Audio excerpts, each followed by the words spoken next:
So it seems to me as if you are starting off the beginning of this month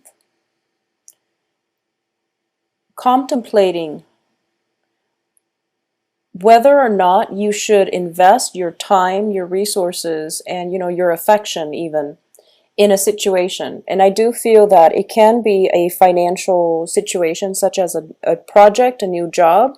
It seems as if you've already got a lot on your plate and you're trying to incorporate this other new thing into your life, and you're trying to assess whether or not it is worth it. And for a lot of you, this might be a new career move, a new career change that will require relocation.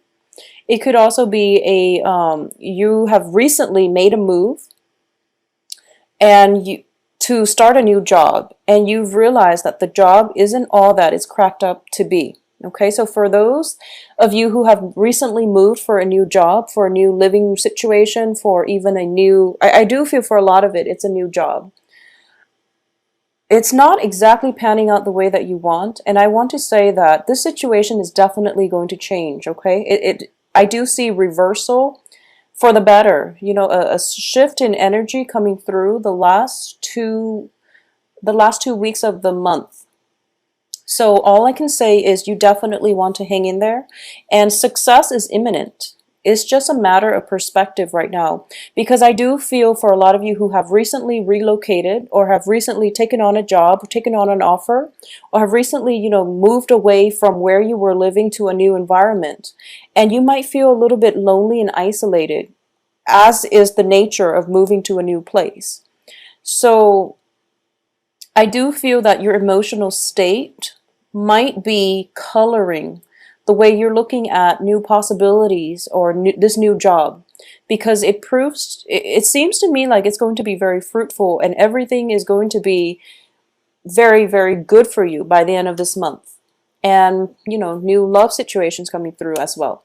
But what I'm sensing here is that for the first two weeks at least, you are going to go through this period of self-doubt, whether or not you made the right choice, whether or not this is the right thing to do. A lot of you might have recently left a relationship, possibly with an air sign, Gemini, Aquarius, Libra. Somebody, we have the page energy and also the knight energy. So this is potentially somebody that you've known for quite some time, and there might have been a falling out, disagreements. I do feel strongly for a lot of you, this might be in a family environment as well. And I've been seeing air signs for Aries for months and months and months. And I don't really see any other signs except, just air signs. So I'm sensing that if it's not an air sign, it is somebody who is very intelligent, who's very methodical, and who might poke holes in your plans, and you feel as if you're not getting the emotional support from this person. It could just be, their sun, moon, rising, or it's just the energy that they exude. Because I do feel for a lot of you, you feel as if you're working at cross purposes with one another. You're very, I feel that for a lot of you, you take initiative, being a fire sign and also being the first sign of the zodiac. You're ruled by the head, and it's basically, jump in first and then think about the ramifications later. And you're in the process of having this air sign in your life. There might be situations that calls for, emotional support. But instead of giving the emotional support, they might, chime in and tell you how they feel, or tell you, what they think. And you feel as if they're not completely supportive of your decisions. And I would say that this is definitely a matter of perspective, because I do feel, almost like a standoff energy where both people are not communicating very well with one another, or even when they're communicating well, they're not thinking on the same wavelengths, and as a result of it, they're not approaching the same problem. What one person might feel is a major problem, which is that, they might tell you, oh, hold back a little bit, don't act too rashly, and don't act too soon.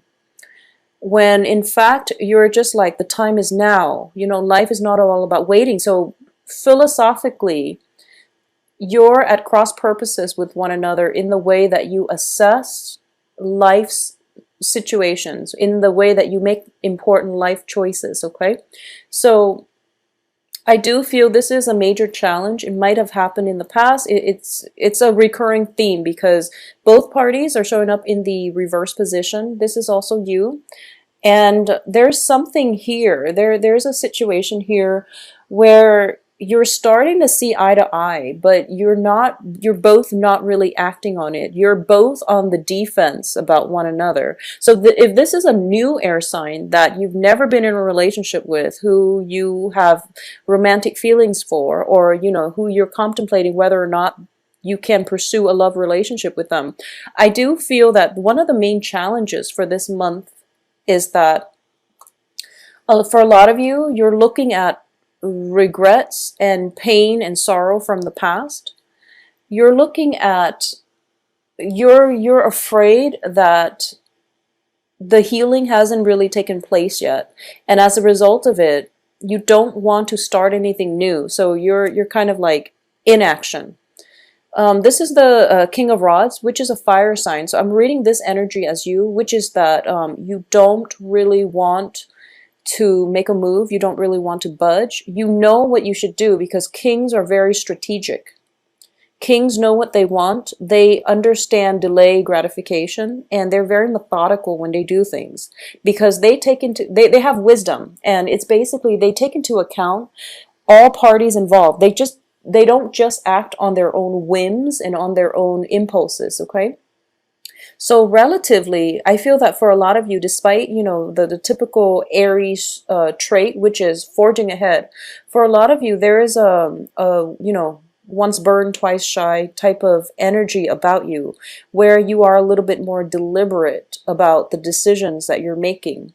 And you might feel as if in your interaction with an air sign, there might be, hot trigger topics that both sides are agreeing. Okay, those are contentious topics. We're just not going to go there because it will escalate into warfare. So you're dropping those hints with one another, and you decided to be cordial with one another. I do feel in this situation, both sides, there's definitely communication problems coming through where you're both on the defense when you interact with one another. Both sides just automatically like steals up, okay? So this is something that needs to be changed. And I do feel that what's coming in here is we also have the Hangman. In the reverse position, I usually look at this as a change in paradigm, a shift in your perspective, okay? And just a shift overall in your life, because I do feel that whatever you've been doing in the past, it hasn't been working. And then once this shift happens, possibly by the 20th of the month, by, the week and a half to the last week of the month, there's a big major shift that happens, which turns your world around because we start seeing progression, we start seeing movement, and it's the end to the stagnation. And when you look at the Chariot, it's drawn by the black and white horses. So these are like different energies that learn to get along in order to pull a life direction, or in order to, it's sort of like dealing with inner conflict in order to achieve success. But it's also about very, very different energies working in harmony with one another rather than working at cross purposes with one another. And the Chariot being a major arcana card, I do feel that there is some external influence stepping in and stating that, enough's enough. I'm going to intervene, and then you both have to follow my orders. So it could be, a supervisor telling you have to work well with a coworker, and they haven't seen this working out too well. So there's a mediator coming through to tell you both how you can work together as a unit. And as a result of it, we do have harmony, we do have synergy, we do have the two halves of two different people coming together in a very, very loving merger and a loving union. So this can pan out in a work environment, in a work partnership. But I do feel for a lot of you, this is going to be a new relationship, okay? So you're dealing with residual energies where you might have been burned in the past.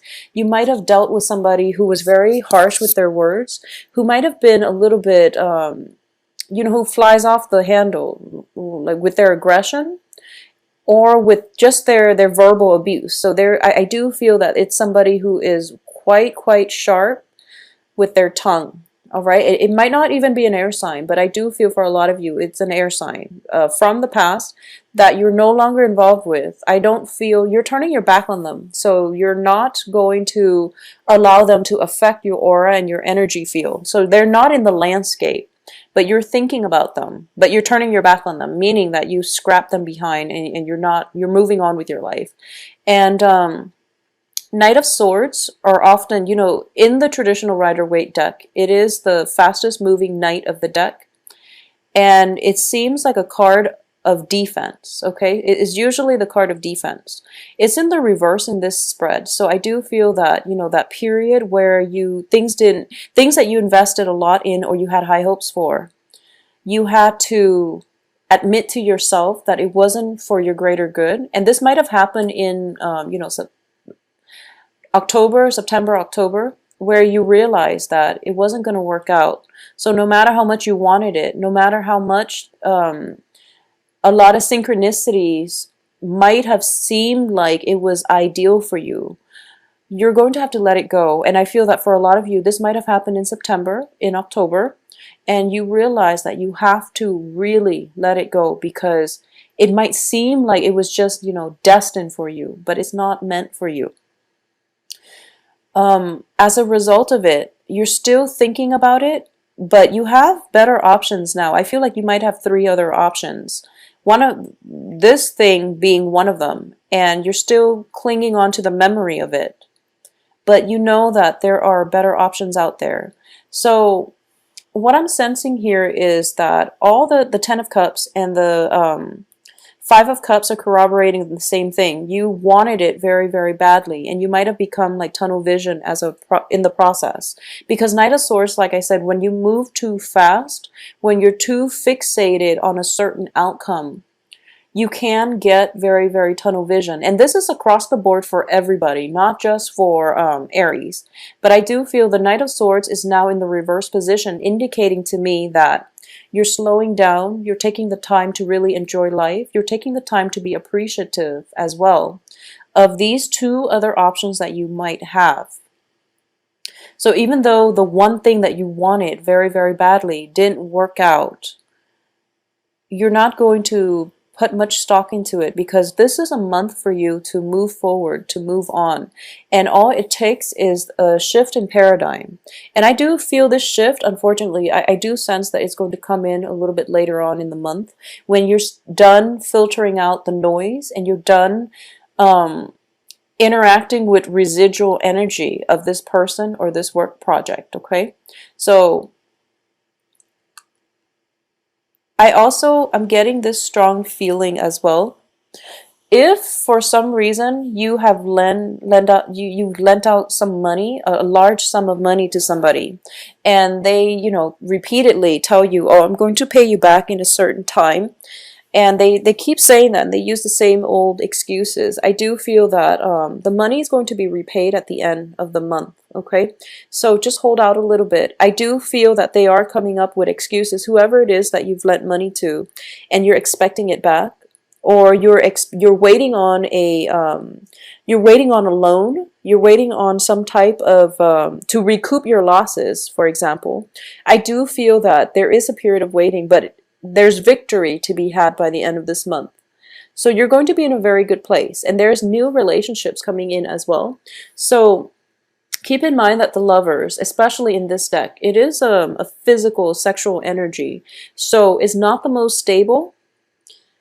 It's not the most stable. So however this plays out, it is up to you to direct the energies to make sure that it is what you make of it, okay? So what I mean by this, and I'm not explaining this well. So once again, this is, just physical energy, lust, desire, and things like that. It's a positive card, I feel. But it depends who you're dealing with. So in this situation, I would say self-control is going to be required of you, okay? Because we do have the Chariot in front of it. So it's telling me that basically you have to reach this point where you are in control of your environment, where you are in control of your life, where you have a sense of direction, where you are able to fight through or conquer the inner conflict or the conflictual feelings that you have about somebody in order for you to find a sense of enlightenment.